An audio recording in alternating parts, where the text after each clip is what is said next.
الدرس اليوم أيها الأصدقاء أننا لا نستطيع إغلاق هذا الملف. هذا الملف يغلق عندما تكون الساعة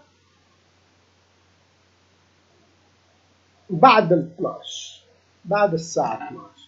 إذا كانت الآن الساعة أقل من الساعة 12، نحن الآن 11:22، لنطلب إغلاق هذا الملف نلاحظ يظهر لنا رسالة يقول لا تستطيع إغلاق الملف الآن.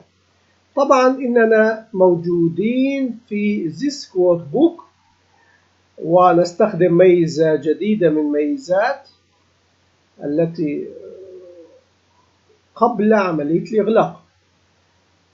نضع شرط إذا الساعة الآن كانت أقل من 12، ونحن الآن أقل من 12، فإذا تظهر هذه الرسالة ونقول cancel تساوي true لهذه البرمجة التي هي قبل عملية الإغلاق. أما إذا كانت الساعة الآن لنفترض أصبحت 8، إنها الآن أقل من 8، لا، هذا الموضوع خطأ، فإذا سوف يتم إغلاق هذا الملف.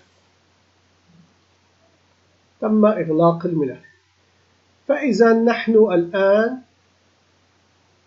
عرفنا البرمجة الموجودة هنا واستفدنا من الفيجوال بيزك الموجود لكي نصمم برنامج يعالج موضوع إغلاق الملف.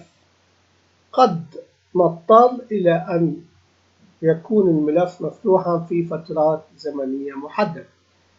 شكرا لمتابعتكم. نلتقي غدا. معكم مبرمج جورج جوزيف قصواصو.